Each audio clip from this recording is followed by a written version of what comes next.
My name is Isabella Cannon, but everyone calls me Isa. I'm 27 years old, and until about 6 months ago, I thought I had life figured out. I had my boyfriend Matthew, I had my best friend since middle school, Lena. Together, the three of us felt unshakable, like a little chosen family.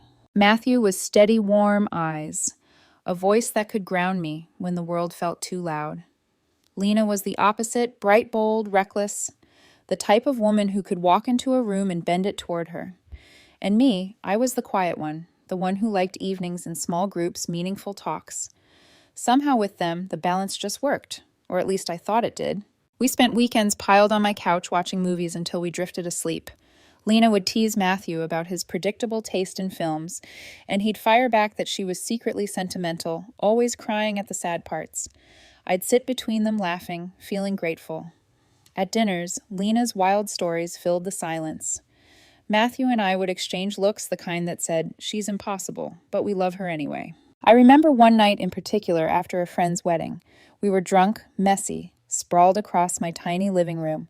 Matthew was singing along badly to some old song Lena was twirling in my kitchen with a wine glass, and I just sat there, my chest full. This is it, I thought. This is my family. But the thing about families, even chosen ones, is that they can rot from the inside without you noticing. At first, it was little things. Lena's digs at me. God, Isa, you take forever to decide. Matthew, don't you wish she'd just pick a movie instead of scrolling for hours? She'd laugh as if it were harmless, and Matthew would smile awkwardly, not defending me, but not stopping her either. Or Lena buying Matthew a drink when I was in the bathroom. I'd come back to find him holding a glass of whiskey, and Lena would wink. Don't worry, Isa, I've got your man covered. I'd laugh it off because Lena was Lena flirtatious, playful, and Matthew was mine.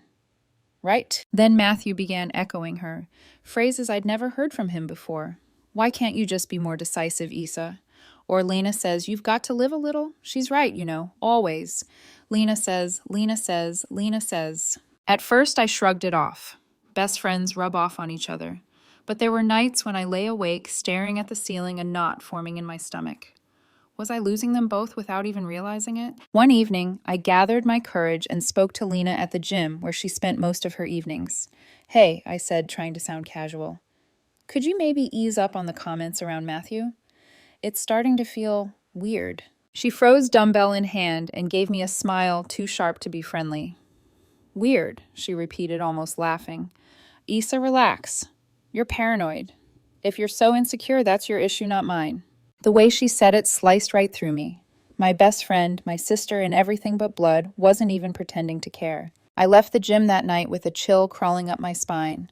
Still, I told myself I was imagining things, that Matthew loved me, that Lena was just being Lena. But deep down in the pit of my stomach, a truth whispered, she doesn't want to stand beside you, Isa. She wants to stand in your place. I ignored it. I pushed it down. And that silence, the silence of ignoring your instincts, was the beginning of everything unraveling. The cracks widened faster than I could patch them. Matthew began quoting Lena more often, like her voice had slipped inside his. I told myself it was harmless, but every time he said Lena says, something in me bristled. It wasn't jealousy, it was displacement, like I was slowly being written out of my own story. Then came David's birthday party. Loud music, flashing lights, bodies pressed together in a crowded club. Places like that drained me. But Lena thrived in them, and Matthew wanted to celebrate. I tried to stick it out, but by midnight a migraine pounded behind my eyes. I leaned in, whispering to Matthew, I'm going to head out. Will you come with me? He glanced at Lena across the dance floor and shook his head with a soft smile. You go ahead, Isa. I'll make sure Lena gets home. Something about the way he said it, like I was already an afterthought. But I nodded, kissed him goodnight, and left. My last glimpse was of Lena grabbing his arm, tugging him back into the lights. The next morning, my phone wouldn't stop buzzing. I sat up, groggy headache still lingering. Notifications piled up, texts, DMs, group chats. Every message linked the same thing, a video from the party. My thumb hovered before pressing play, and then the world tilted. On the screen, in grainy neon light, Lena's back was pressed against Matthew's chest. His hands gripped her waist, pulling her closer. She tilted her head back, laughing into his ear as her body moved with his. It wasn't playful, wasn't innocent.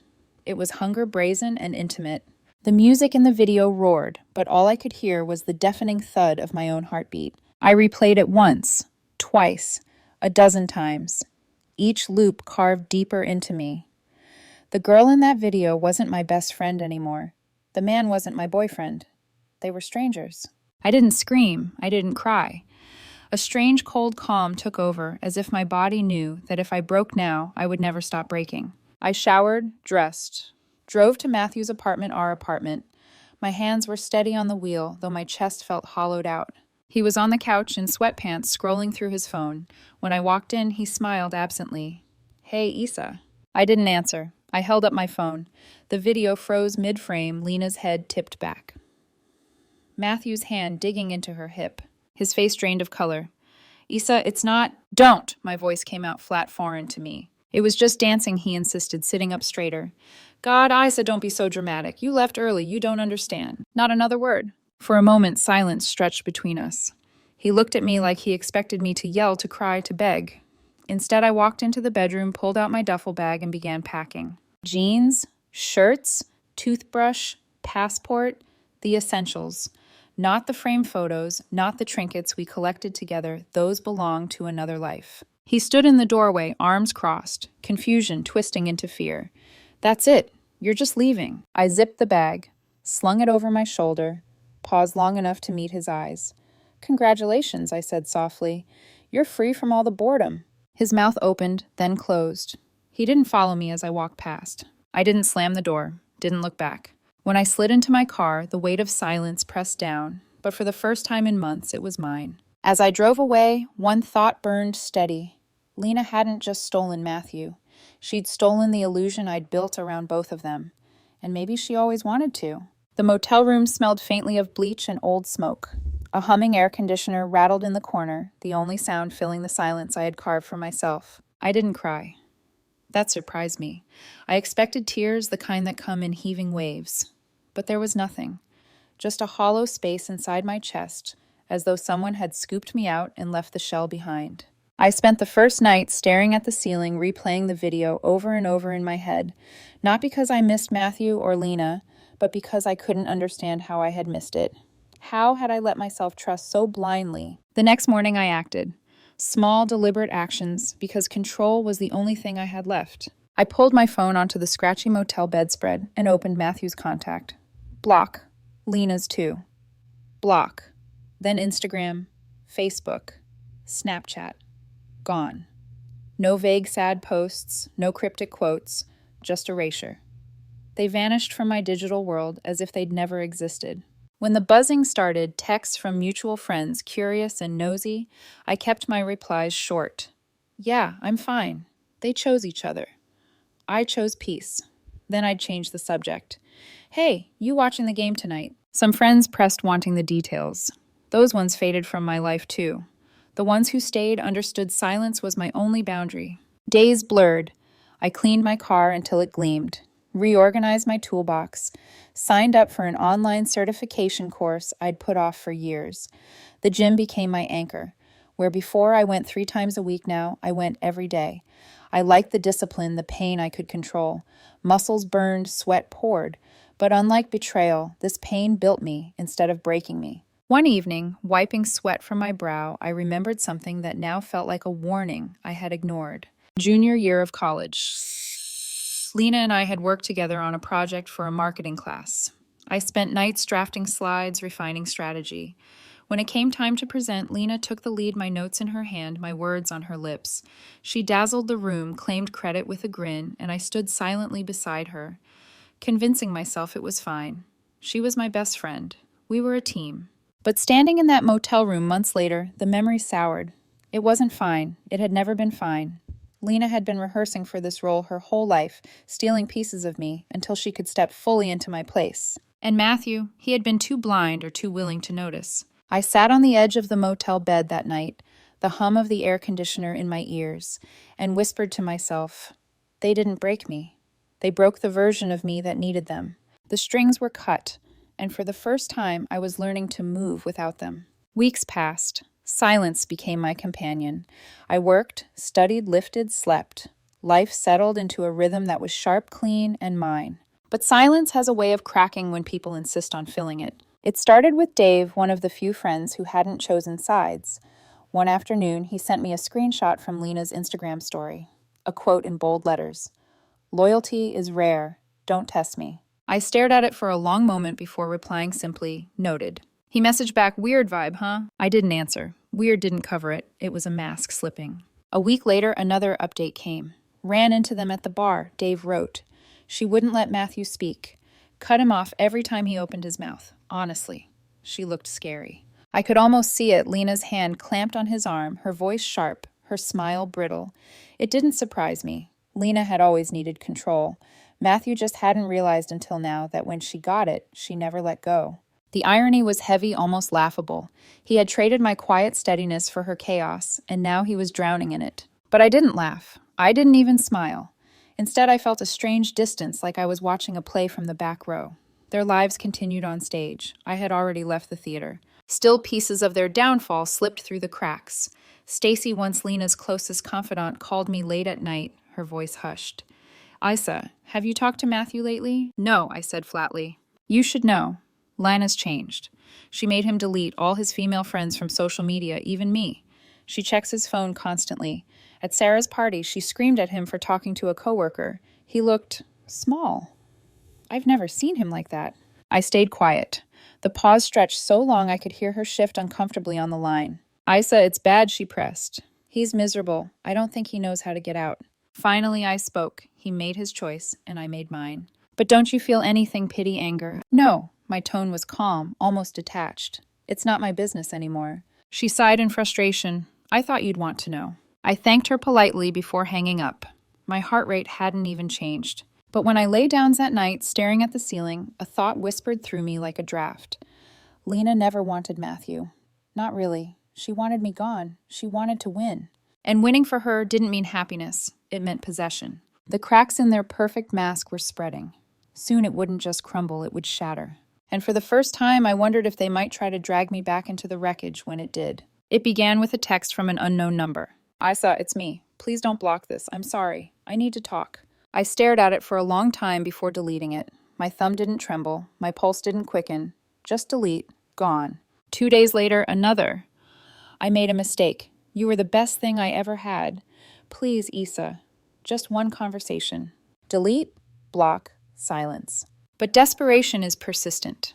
The messages came faster, sometimes late at night, sometimes first thing in the morning. All from different numbers, each one chipping away at the bravado he had once worn so proudly. Then one evening my phone rang. Unknown caller. Normally I'd ignore it, but something in me pressed accept. "Hello," my voice was calm. On the other end, ragged breathing. Then a broken sob. "Isa. Oh God. Thank you for picking up." It was Matthew. His words tumbled over themselves, choked with panic. She threw a lamp at the wall. Said I was lying, said I was cheating. I swear I wasn't. She checks my phone every hour, Isa. She won't let me leave the apartment without her. Please. I just need a place to go. Just for tonight. Please. I sat on the edge of my bed, staring at the wall. His terror was real. I could hear it in the crack of his voice. But all I felt was stillness. "No," I said simply. Silence.